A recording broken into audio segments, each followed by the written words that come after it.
Chapter 189 to 194. Hinata used to be Shizue's student a long time ago. Hinata appeared in this world not long after killing her scum of a father. Her mother suffered an emotional breakdown because of this, so Hinata thought about killing her too. Edgy as fuck, I know.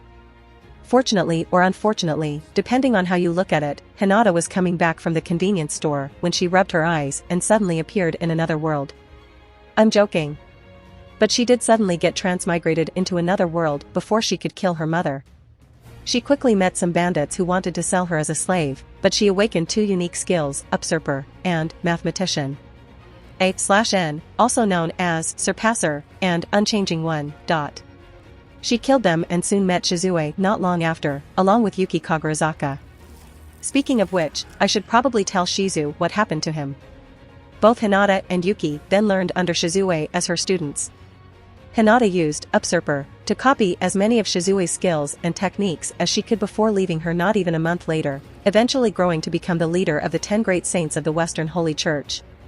Even so, Hinata greatly respects Shizue and holds her in high regard. It went to such a degree that Hinata wanted to kill OG Rimuru and destroy everything he worked towards when she heard he killed Shizue. Granted, it was a misunderstanding, but still.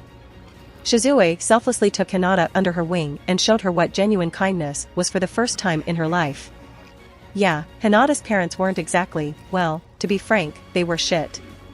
However, she feared her attachment to her, thus she left. After all, who's to say she won't think about killing her just like she did with her mother and father? That was a stupid reason to leave, and even she realizes that. But what's done is done. She left, and so she has no right to return. That's what I got from her thought process anyway. And now, teacher and student meet again years later. Hinata. Shizu. And it's awkward as hell. Mikoto is stroking my slime body while I'm being carried in her arms, telling me silently to do something. I mean, I would've, but I wanted to see more awkwardness before I do anything. Oh well, can't have everything I guess. I jump out of Mikoto's arms and turn back into my human form. I rush forward, grab both Shizu and Hinata by their collars, and proceed to drag them with me as I run away. Rimuru, I'll be back soon. I shout as Jido, Cable, Elin and Mikoto continue to stare at me in shock as I disappear around the corner. A few seconds later, Shizu, Hinata and I find ourselves in front of my destination. Shing. Hinata, don't do that again. I catch my arm out of the air and reattach it while pointing to the building in front of me. Rimuru, this is your stop. Enjoy. I turn around and run back, leaving the two confused girls as they stare at the sign above the entrance. Gabuda's Meat Bun Restaurant. New Rimuru slime flavor. If anything is going to solve this awkwardness that you could physically cut with a knife, it's going to be meat buns. I quickly rush back to the rest of the group that I left behind. They are talking among themselves, wondering where I just went to. Well, it's barely been 20 seconds since I just left. Rimuru, hey guys, I'm back. Jido/Cable * screaming *. Elin, oh hey Rimuru. Mikoto, where do you go?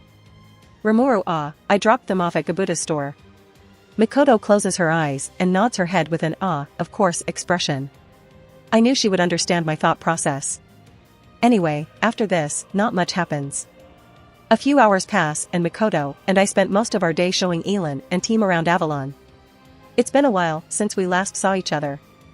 Or rather, it felt like a while, but realistically speaking, it hasn't even been a month since we left Blumond. On a side note, I found out where Ilya went. Apparently, she took Pikachu and went wandering around Avalon, scamming people out of their food by acting cute. Why do 50% of cute things always have an insatiable stomach? One of the mysteries of anime worlds, I guess. Hinata and Shizu spent a lot of time in Gabuda's store, talking things out and eating. Mostly eating. I heard something about his store having to close early due to running out of stock. Orc Jeff and Goblin Jeff were exhausted too.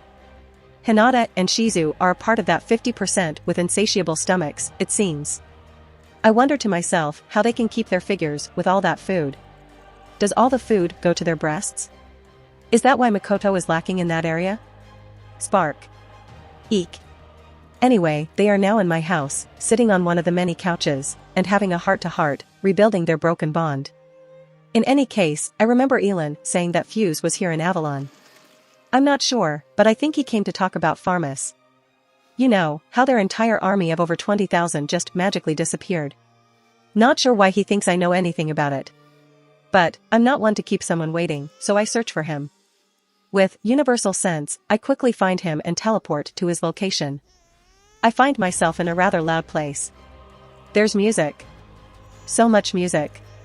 It's loud too. I can barely hear myself talk if I don't shout.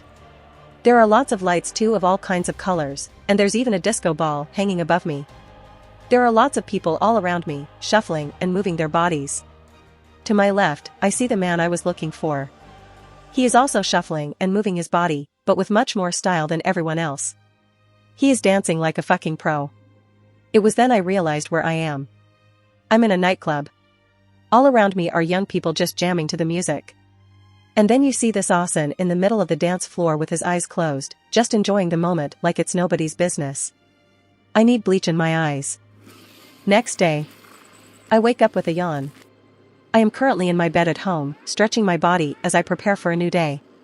No, I don't need sleep. It's just a habit from when I was human. I can't physically sleep, unfortunately, so I just fall into a controlled pseudo-hibernation state that simulates sleep. At first, I needed Ilya's help, but now I can do it myself. If there's any benefit to this, now I always wake up anytime I want, so I can't sleep in. Sniff. It's a good thing, right? I look to my left. There, lying next to me loosely covered in her blanket is no one. Instead, I look to my right. There, lying next to me loosely covered in her blanket is Makoto, still sleeping. She's dressed in her yellow pajamas with lots of Gakoda faces imprinted on it all over. It's her favorite pajama. I don't have pajamas of my own, actually. This is because I sleep naked. Before anyone jumps to conclusions, let me just say that I only sleep in my slime form. And the reason for that is because I always like sleeping with Makoto. I mean, who wouldn't like sleeping with their waifus and hope that they might hug you in their sleep? That way you can feel their body and maybe even touch them here and there, causing them to have lewd dreams and then Makoto Makoto shuffles slightly in her sleep. It seems I'd better stop this train of thought before she smites me with her electricity. She's so cute though. Anyway, I don't use my human form when I sleep because of that one time Makoto woke up with me next to her in my human form. She fainted and didn't wake up until hours later. So it's more like a self-imposed rule. I swear though, once Makoto gets used to both of us sleeping together while I'm in my human form, I'm gonna loot her. Anyway, last night, I saw Fuse dancing like nobody's business. He wasn't doing anything explicit, just normal dancing. Even so, it burnt my eyes and scarred my soul. Literally. I had to ask Ilya to heal me.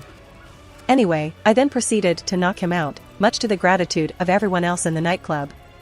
I threw him into a random hotel room, after paying for it, and left him there. Now it's a new day, and I think I should finally sit down and talk with him. So, after my morning routine of turning into my human form and dressing up, waking Makoto up, thankfully she's not a heavy sleeper, eating breakfast with her and talking a bit while cuddling, I teleport away. Makoto, oh no you don't. I feel a tug on my collar as I was pulled into a full-on tongue war kiss. She's been getting more aggressive lately, as much as she feels embarrassed about it. I ended up staying with her for an extra hour. As for where Ilya went, well now she sleeps with Shizu. Apparently, she doesn't like sleeping with me and Makoto anymore since she doesn't want to be around us when we snuggle with each other. I didn't catch the exact reason why, but she said something about being too jealous of Makoto. So now Shizu and Ilya sleep together, cuddling each other in their sleep. It's some good Yuri material. Right, Fuse. After that extra hour of just hanging out with Makoto, I find Fuse, who is already awake and eating his own breakfast in the hotel I dropped him off at. Not one to take a man away from his food, I wait for him to finish. I guess I have no choice but to go back home and snuggle more with my waifu. He quickly finished eating and was just cleaning up when I suddenly teleport in front of him and slam down another plate of food. Rimuru, take your time. I teleport back home. I haven't had enough of snuggling. Fuse, confused as heck, decided to just eat what I gave him. The food in Avalon is just that good. Just as he was finishing again, I slammed another plate down in front of him. I need snuggles. This happened a total of 5 times before he really couldn't eat anymore. I felt sorry for him, so I wrote a rune on him that helped speed up his digestion. His slight stomach ache calmed down at that. But I put it off long enough, so I steeled my nerves and regretfully pulled myself away from snuggling with my waifu so I can deal with this. And so, Fuse and I find ourselves in a meeting room. This meeting room used to be a core part of discussions, but with the advance of Avalon, all conversations happen through thought communication, or were just handed off to Clone Rimuru. Mostly, the latter. Don't get me wrong, everyone hangs out together at parties, celebrations, and the like for good old fun. It's just that bigger gatherings about work and stuff weren't needed for a while. Thus, this meeting room wasn't used for a while. There's a literal inch of dust on the table. How? Consuming all the dirt with Azathoth, before turning it into energy and harmlessly expelling it into the air, I gesture for Fuse to enter the now clean room. Fuse, right, I came here as soon as I could once I heard the report. I need to ask you this. What happened to Pharma's army? And what are your plans for the country that is on the brink of a civil war? I knew it would be about this. Right, if information that I casually wiped out an entire human army gets to the public, things will turn south really quick. Humans will no longer find any trust or safety in myself or Avalon, and the Western Church that declared Avalon as non-hostile will also face serious questioning. I promised Hinata to handle this to reduce any backlash for Avalon and the Church, and so I consulted Ilia about it last night. She said, just do what the original Rimuru did. And so, I decided to spin up a tall, but believable, tale. I opened my mouth to answer Fuse when the door slammed open. Bang! Hinata Rimuru. I blink rapidly at Hinata, who entered the room, wondering how she found us. Did Ilia tell her? She looks at me with eyes that surprisingly has a hint of warmth in them before holding a hand over her heart and closing her eyes. Hinata, first of all, I would like to thank you for helping to resolve the situation between my teacher and myself. She didn't specifically say Shizu and myself because Fuse is here with us. She opens her eyes as her usual calculating look returns, but the hint of warmth remains. Hinata, second, I would like to join you in your discussion as one of the 10 great saints of the luminous faith. This also involves the Church, after all. I absent-mindedly nod my head while Fuse is still shocked at seeing Hinata Sakaguchi, one of the strongest humans alive. She sits in one of the vacant chairs next to me as I open my mouth to explain my stance on the Pharmas Kingdom. Bang! The door gets slammed open again. Rimuru, goddamn. I turn around to look who it is. Gazel Rimuru. It's Gazel Dwargo, the king of Dwargon. I haven't seen him in a while. But how did he find us? And when did he get here? Gazel, I received a report from Vesta and Kaijin giving the general outline on what happened, so I rushed over here as fast as I could with some of my Pegasus Knights. Vesta and Kaijin? Why would they send a report, especially without telling me? They must have told Clone Rimuru about it and asked for permission, and he agreed. I hold up my hand and stop Gazel from talking. Rimuru, you want to join in on the discussion, right? It's okay. Take a seat, I'll start explaining. Gazel just nods his head and takes a random seat around the table. I open my mouth. Bang! Rimuru, what the fuck? I whisper to myself as I turn around to look at the intruder. Rimuru, who the hell are you? Who is this guy? I don't recognize him. Irald, I am Irald Grimwald, an Archduke of the Sorcerers Dynasty Sarayon. That gives me literally no clue as to who you are. Irald, I'm Elan's father. Elan? Her? I guess I can see the resemblance. No, I can't. They both have blonde hair, but that's it. But I remember someone like him in the series. Irald, I am here because my information states that Elan has a close relationship with the new Demon Lord. I close my eyes, sigh deeply, and rub the bridge of my nose. Rimuru, just take a seat. I gesture to one of the many empty seats around the table. I open my mouth, pause, take a look at the door, and wait. Bang! Rimuru, I fucking knew it. I slam my head on the table. Ilia, Oniai-chan. I brought everyone over because it seemed like a big discussion was about to take place. Benimaru, Hakuru, Soai, Cheyenne, Shuna, Hurob, Kaijin, Vesta, Gabel, Geld, Rigard, Diablo, Carrera, Ultima, Testarossa, Ranga, he wasn't in my shadow, Trainee, Shizu, Mikoto, Pikachu, and Ilia herself all walk in, quickly crowding the room. A/N, did I miss anyone? Aside from Gabuda and the two Jeffs. I sigh. Rimuru, does anyone want to say something before we begin? I asked just to get it out of the way so I don't get interrupted again. Fuse raises his hand. Fuse, the digestion runes you placed on me, they're a bit too effective. God damn it. Everyone is sitting around a rectangular table with me at the head. Sitting directly to my right is Ilya and on my left is Makoto. Standing behind me is Diablo since he's my butler. Originally, everyone including me was sitting whenever they found a seat and it was pretty chaotic. But while Fuse was doing his business, Rigard suggested that we make this a proper meeting, so I was moved to the head of the table and everyone else took their spots for their importance and/or position in this meeting. But, well, everyone here is of generally equal importance, so that was thrown out the window, and aside from Ilya and Makoto, who was unanimously decided to be seated closest to me, everyone else just sat where they were most comfortable. Erald and Gazel also have attendants of their own standing behind them. Gazel, you got older, didn't you, Erald?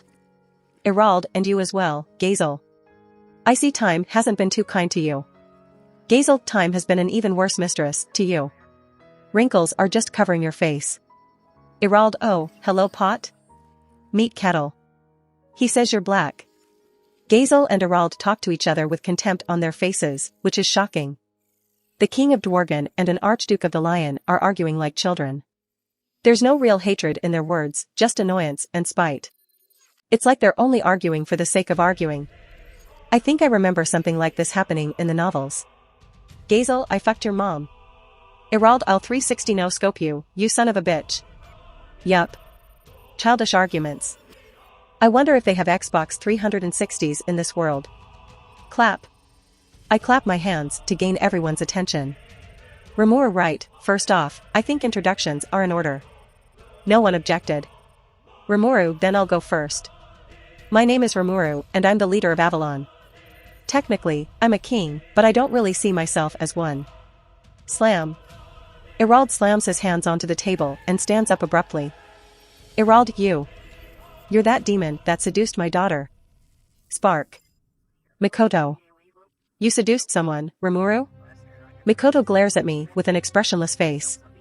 The sheer pressure she is exuding causes me to break out in a cold sweat. Again, how is it even possible for me to sweat in the first place? And while I can understand Makoto's reaction. Rimuru, why are you guys also glaring at me? Ilya, Cheyenne, Shuna, Shizu, Ultima, Testarossa, Carrera, and Trainee are also glaring at me. Hinata, scum.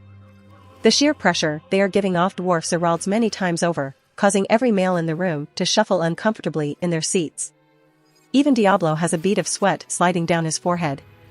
Ah, truly hell hath no fury like a woman scorned. I think that was a saying from Sun Tzu. Bang! The door slams open again, and a familiar trio of adventurers enter. Elend, Dad. She quickly storms over to his side, takes out a paper fan from God knows where, and smacks Erald over the head with it. Elend, what are you doing? Erald, oh, hey. I was informed that someone seduced my daughter, so I lost my cool. Hey, te nandeo. You almost set off a war. That is incorrect. Our reports informed much more than that, you just jumped to conclusions. One of the attendants behind Erald spoke up. Elend, I knew it was all your fault. Elend shouts as she blushes to a dangerous degree. Ilya, so. Oniai-chan didn't seduce anyone? And just like that, the pressure magically disappeared. Everyone breathed a sigh of relief. Although the girls that were glaring at me seemed to be sighing for a different reason. I wonder why. Rimuru, I would never do something like seducing someone. I'm already satisfied. I mumble to myself. Mikoto smiles brightly. Elend, tch. Later, Elend, Jido, and Cable sit down with everyone else, deciding to join the discussion. Everyone decides to introduce themselves to get familiar with one another. Elend also takes this chance to come clean with her background as the daughter of the Archduke who ran away to become an adventurer. Cable and Jido are her guards. Oh, and she's an elf. Universal sense. Hello. Why couldn't you see through her disguise? Why do you choose not to work on important details like this? Erald, anyway, as I've mentioned before, I've heard that my daughter has a close relationship with the new demon lord. Gazel, heh. You're too protective of your daughter, Erald. Erald, oh shut up. As expected of the lion, they already came across information that there's a new demon lord here in Avalon. Their information gathering is among the top of the world. So I and his shadows are better though. I mean, knowledge about the Demon Lord is not exactly a secret.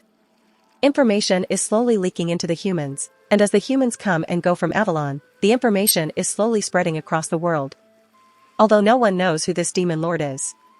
Mikoto sheepishly raises her hand. Mikoto ihi. That's me. Erald. You're the Demon Lord. He looks shocked. He probably wasn't expecting to meet such a noble existence so soon. Gazel, ho? The little miss is the new Demon Lord? Gazel just seems amused. Elin, that's amazing. Elin just jumps out of her seat and hugs Mikoto, who just smiles and returns the hug. Hinata, so Mikoto Masaka is responsible for what happened to the Pharmas army? Nobody said anything for a while. Ilya wheel. Mikoto wasn't conscious when that happened. Kavul, so you're saying she did it unconsciously? Benimaru, no, Mikoto-sama had little to do with the destruction of the Pharmas army. Whoa, Benimaru. That's some strong language you're throwing out there. Diablo, Sir Benimaru, destruction is the wrong word to use in this situation. See? Even Diablo thinks too. Diablo, total utter annihilation, is the proper term. Goddamn Diablo.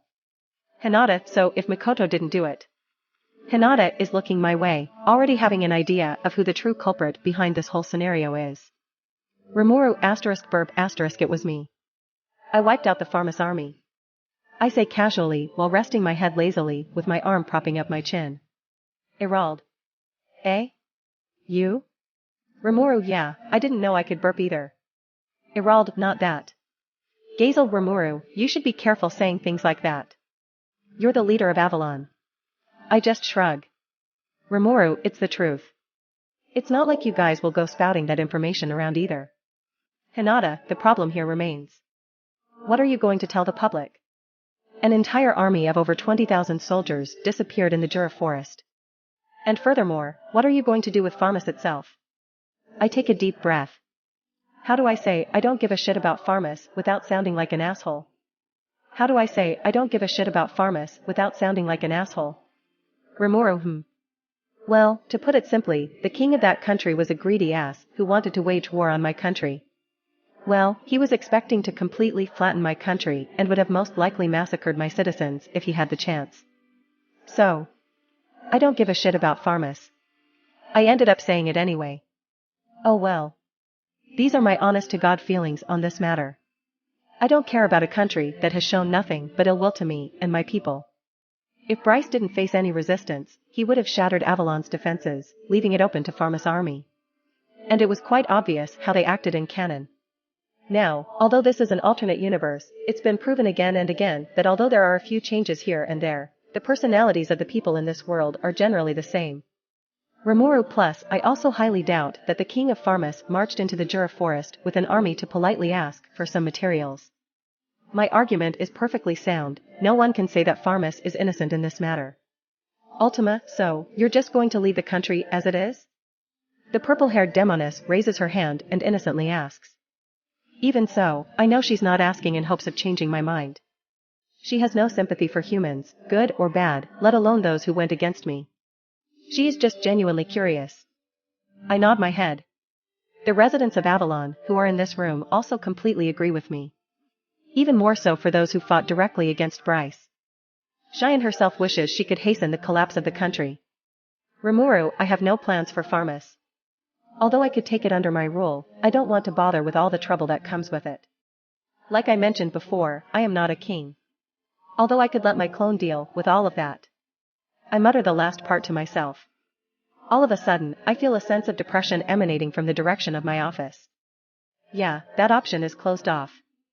I could just make more clones and let them deal with it, but you know what they say. If it, my clone, ain't broke, don't fix it.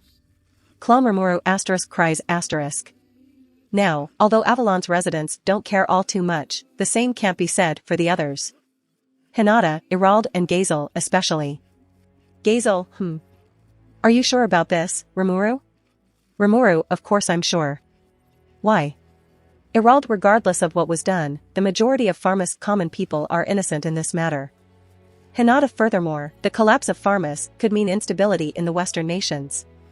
With the threat of the Eastern Empire, this could prove fatal. True.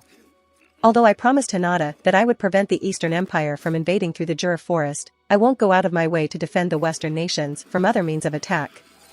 If they go around the forest with their flying ships, I won't go out of my way to destroy them unless it becomes personal. Just preventing the Empire from using the forest will drastically reduce their threat levels, flying ships or not. But if they take advantage of any infighting, that no longer becomes certain. But I'm not a person who deals much with political issues like this, so I'm not entirely sure. Nonetheless, it's the truth that most of the people in Farmus are innocent. Thinking about it like that, I do feel a little bad for them. It's also a bit scary. I mean, that's a recipe for the creation of an angst protagonist. If a civil war occurs, people are gonna die. Then the protag will go around saying, my parents died while protecting my village. I was the only survivor. Emo moment. And then they'll go on a journey for revenge, the target being me.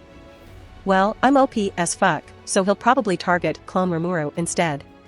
Rimuru **** fine. I've got someone in mind who can deal with all this. Rimuru Ilya, if you would. I ask Ilya through telepathy to bring the person I have in mind over. I can't ask her out loud since to some people here, she's just my little sister, not an overpowered existence who can erase everyone with a snap. I'll look like a fucking dumbass. Under Ilya's control, the space near the door warps and a few people appear. Rimuru Yom. It's been 3 months. You still owe me $16. Yom what? That's right, it's Yom. OG Rimuru made him the king of Farmus, and I don't see any reason to stop him from his destiny. Plus, the author is lazy to come up with a better plan. A/N, hey. Yom was confused as heck, his eyes darting around with his hand on the sword strapped to his back. His eyes quickly meet mine and realizing who it is, he calms down. Yom, oh, it's just you. Rimuru, what's that supposed to mean? Yom, oh, well, something weird happened to me, but it makes sense if you had something to do with it. Everyone in the room just nods like his words were obvious. Even Ilya and Mikoto are nodding. Ranga, as expected of Master. You made everyone believe you are the source of unusual events. Not now, Ranga. Looking beside him, I see a few familiar faces. Namely, there is a mage that was designated as the brains of the group when they first came to Avalon. There's also another guy I forgot the name of, he was also with Yom. And finally, there's someone who I immediately recognize, even if this is the first time I saw her. Durin. She looks like a normal human right now, but she is in fact a powerful magein. She has green hair and eyes, but it's more on the turquoise side. The thing is, she's a subordinate of Clayman. She was sent to spy on me, or Avalon in general. She decided to join Yom's group to better do so. Yom and his group drop by Avalon quite often too, and we sometimes hang out. Only sometimes though. This is the first time I'm meeting Durin face to face though. I wonder what's happening with Grucius. I never had an alliance with Carrion, so Grucius and Yom never met, so Grucius and Durin never met, so Grucius never developed a crush on her. Is that a good thing or a bad thing? Cough. Well, I don't want Clayman to sneak a peek into this meeting using Durin as a medium, so as soon as I noticed her, I used Azathoth to teleport behind her. Rimuru, nothing personal. Stab. I stab her in the heart using my hand. What the hell do you think you're doing, is what Yom would have said as soon as he realized what I'm doing. I mean, as far as he's concerned, Durin is a good friend and someone he is quite close to. Hell, there might even be budding signs of love already. But, he won't realize what I'm doing. Not for now, at least. The reason is simple. It's because I used Zie Warudo. Cough.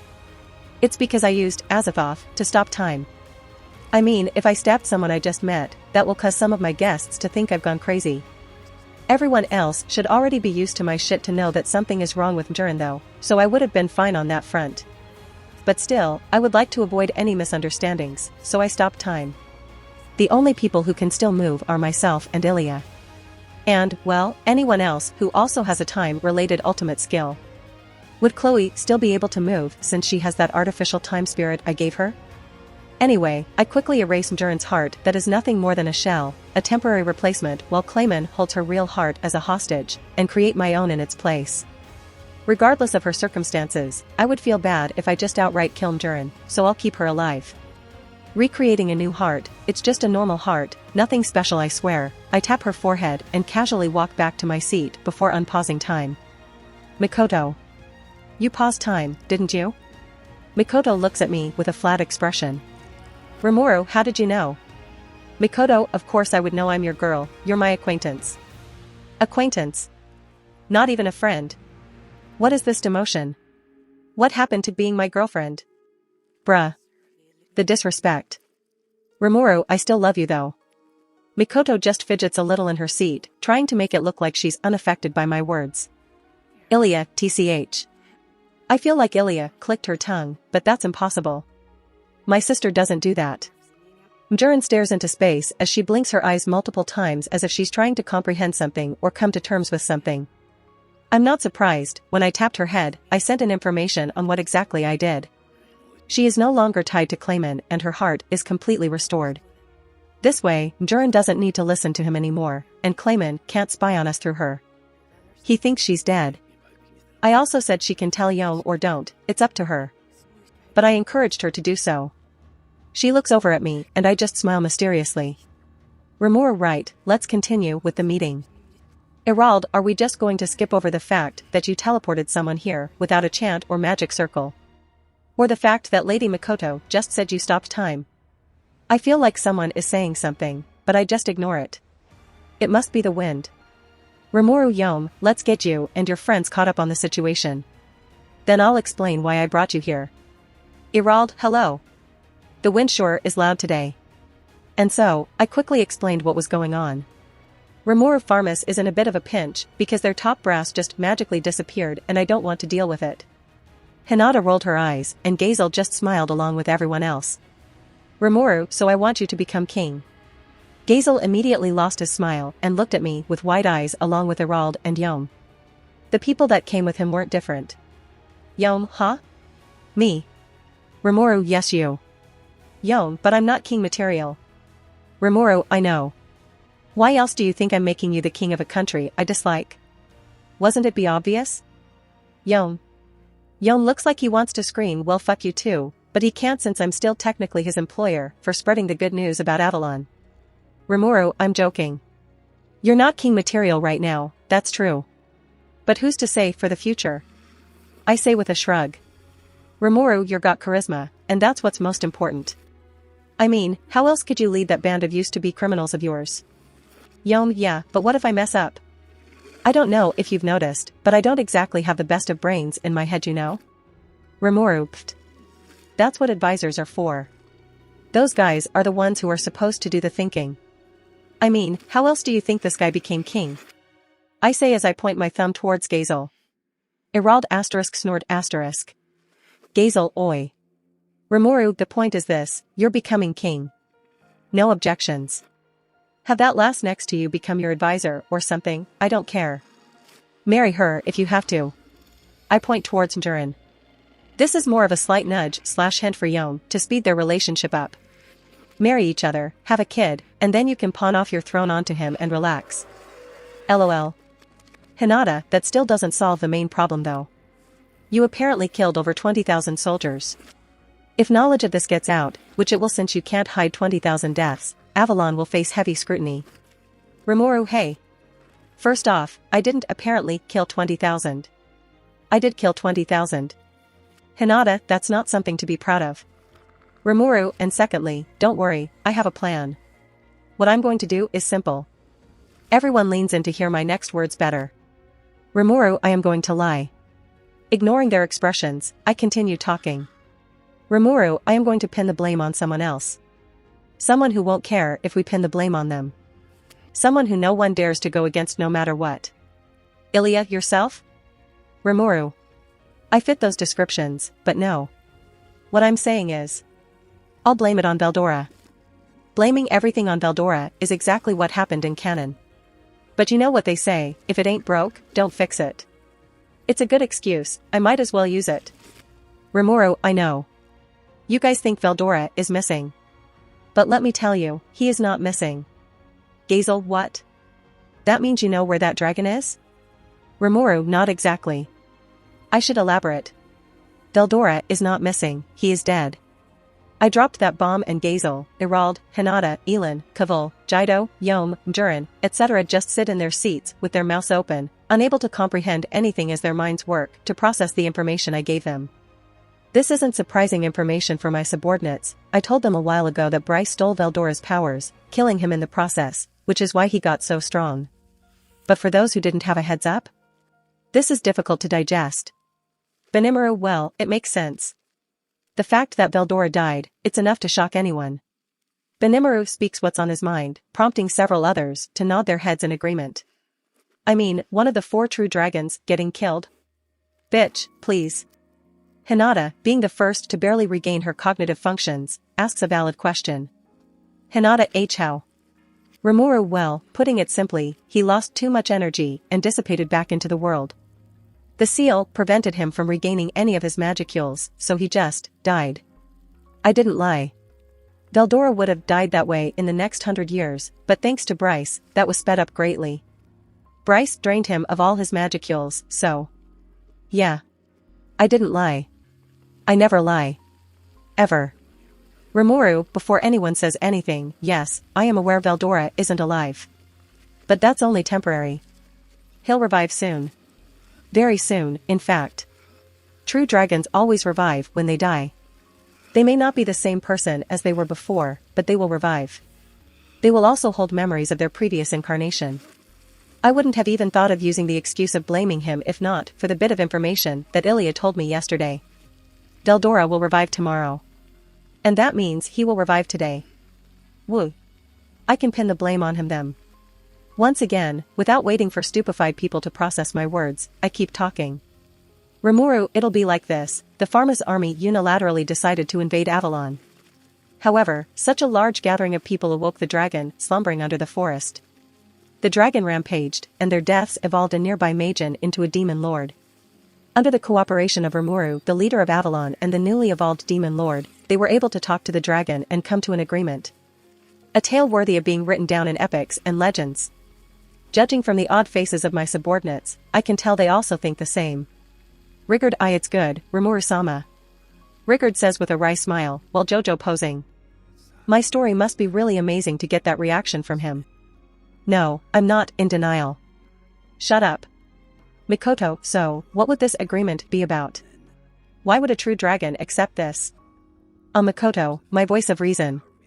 Rimuru, well, we already have the Church of Meat Bun, so we can't say that we decided to worship it as a deity or something. How about Avalon's culture drew it in?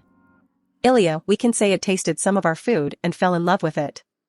Shuna, Cheyenne, Shizu, Elin and surprisingly even Ultima nod their heads in agreement like it's the most obvious thing in the world. Rimuru, any objections? None? Okay, we're going with that. I think no one answered because they were either my subordinates who would agree with anything I said or their minds were still trying to keep up with the information I gave. Rimuru, right, if that's everything, then I'd say this was a successful meeting, dash.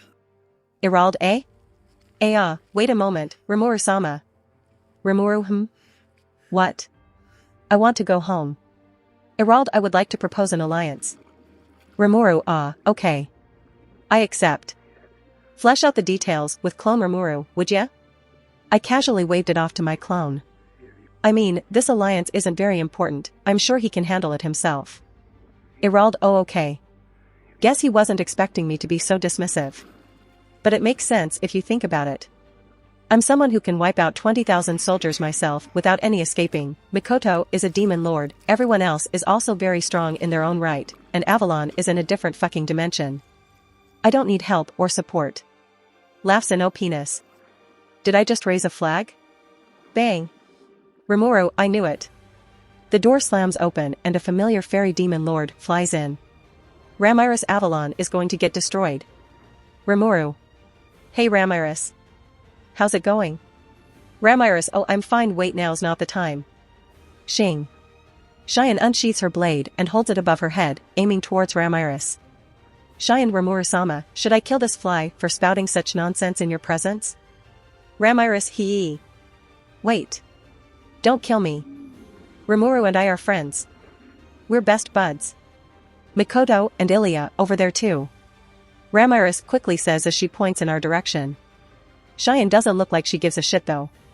Rimuru, Cheyenne, calm down. She's not lying, we really are friends. I say with a calm smile. Cheyenne, I see. My apologies. Cheyenne apologizes while bowing towards Ramiris. Ramiris, eh? We're really friends. Why are you the one that sounds so shocked? Thud. I hear a sound as if someone just dropped a sack of potatoes onto the floor.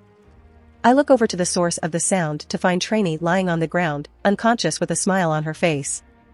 Rimuru, oi, Trainee, are you okay?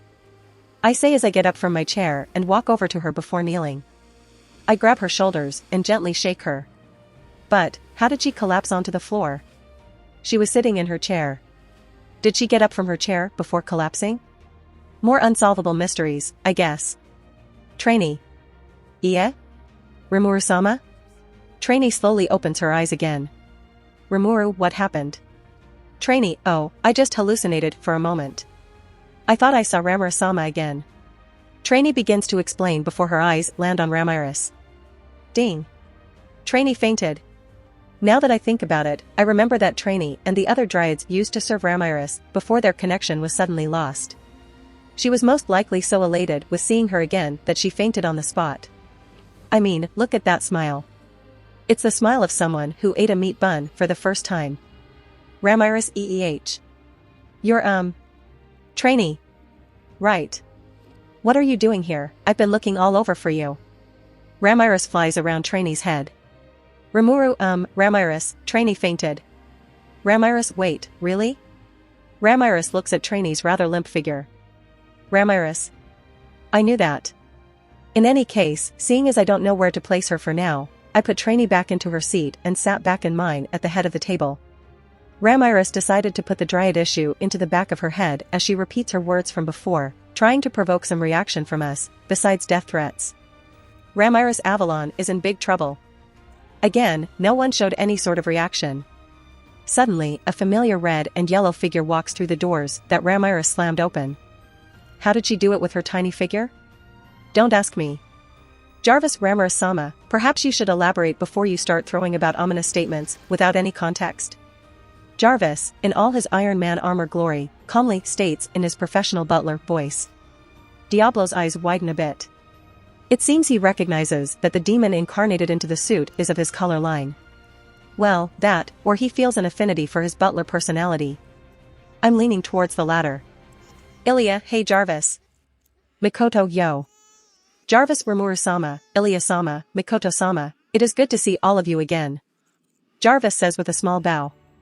Rimuru, now, Ramiris. Can you please explain what you mean by Avalon is going to get destroyed? Ramiris snaps out of whatever daydream she was in from the excitement of adding another name to her very short list of friends and looks at me with a serious face. Well, as serious as her face can get.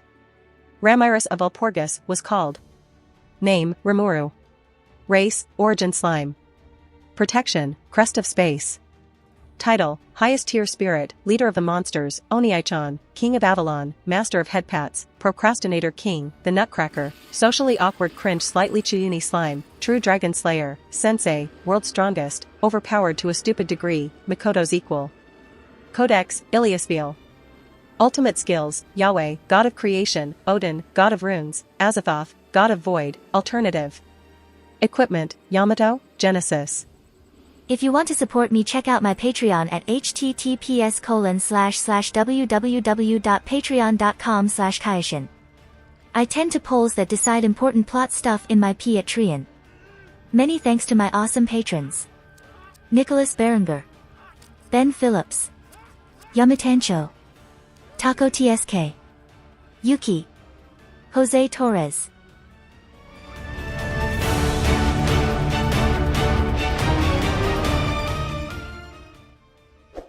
If you enjoyed the content, don't forget to give it a like and subscribe to the channel. I'll be here until next time.